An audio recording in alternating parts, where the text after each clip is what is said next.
There, beautiful souls, and welcome to the Hawk and I. In a recent video, I talked about energy awareness and energy protection and refilling your energetic fuel tank. And if you haven't had a chance to watch that video yet, I suggest you double back when you have an opportunity and have a listen. This video kind of branches off of that one. I'm talking more about energy.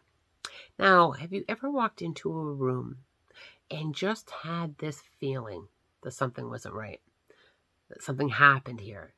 The room feels heavy, and you look around and you don't see any physical evidence of anything.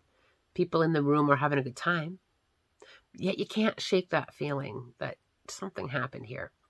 You're picking up on energy. And some of us are very sensitive to that, and some of us may not be. Now, energy is a very powerful feeling, both positive and negative energy. They both have a feeling to them. And what happens with energy is it builds up like dust on a shelf. Now, there are some common places that energy builds up the most, and our home is one of them, our vehicle, our workspace. And there are so many amazing things that you can do to do that energetic housework and remove energy that doesn't serve your highest good. Now, one of the things that we're all guilty of, me included, is what I call an energetic dump. When we come home from a frustrating day, we kind of walk into our front door, and as we're putting down our bags and taking off our coat, we go, and we kind of dump out the frustrations or the vibrations that we may have picked up along the way because we're in our safe place. And what happens is that dust builds up. And then as life is life and things happen in life, we may have confrontations with our family members, or somebody else may have their own energetic dump, or the kids may be off vibrationally. And what happens is we start to get layers and layers of energetic dust. And it's very helpful to clear the space.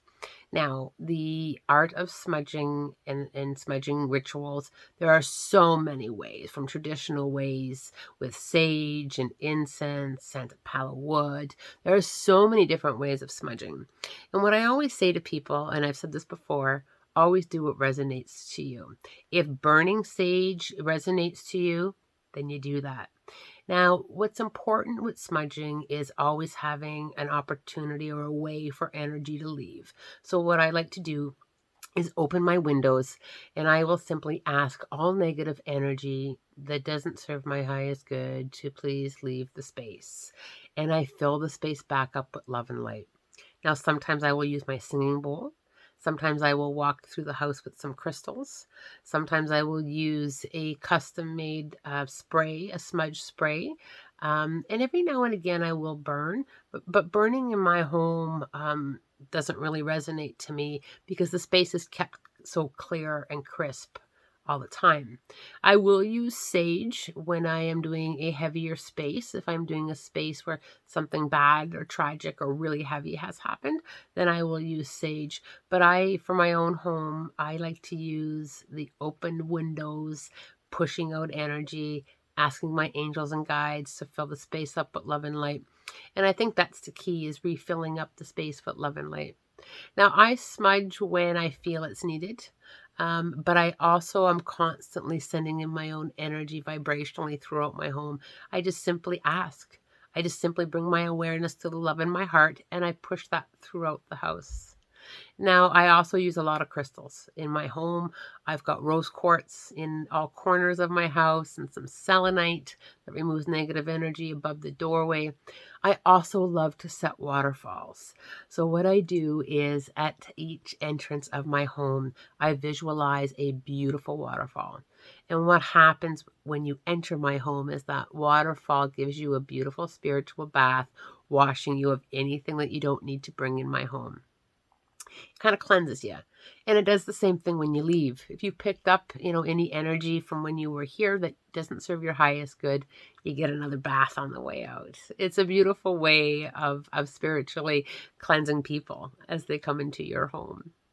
Now, I also do my vehicle, and I also do workspaces where I just simply ask energy that doesn't serve my highest good, and I fill the space up with love and light. And I will put a layer of protection around my home and my vehicle, my neighborhood, my community, the universe. I do ask for energy to just keep spreading, and going through. Now, a really interesting thing with protection. I'm going to share a little story about how I protect my vehicle every time I leave. So as I'm getting into my vehicle, I always call my spirit guides in. Anybody want to come for a ride and keep me safe and protected, I'd be grateful. And I just visualize that beautiful ball of white light around my truck. Now, here's a little story about how powerful that is.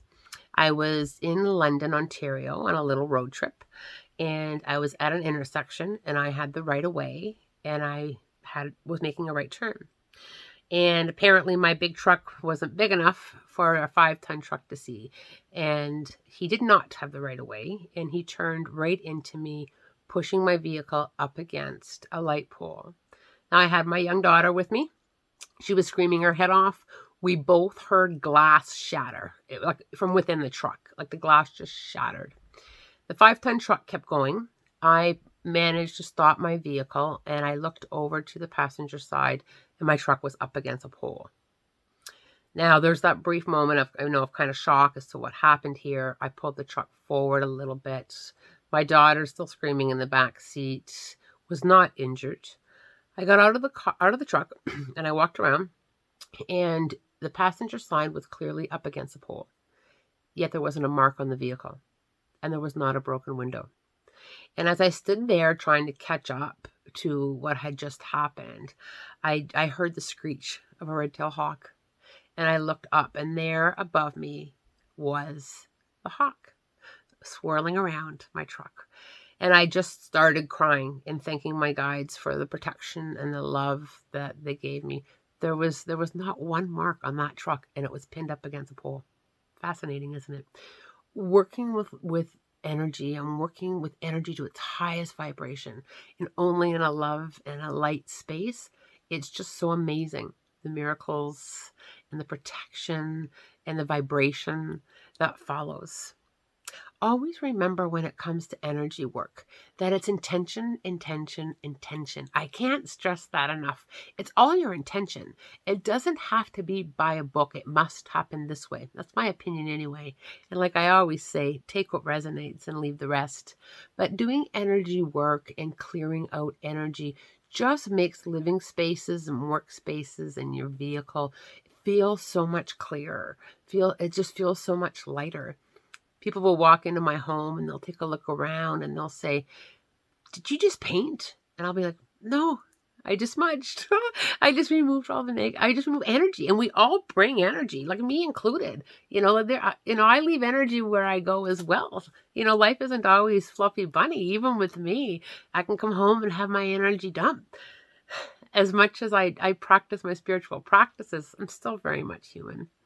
I hope that this little video on smudging and energy clearing and how to remove that energetic dust has given you some tips and some tricks, and make your own smudge practices.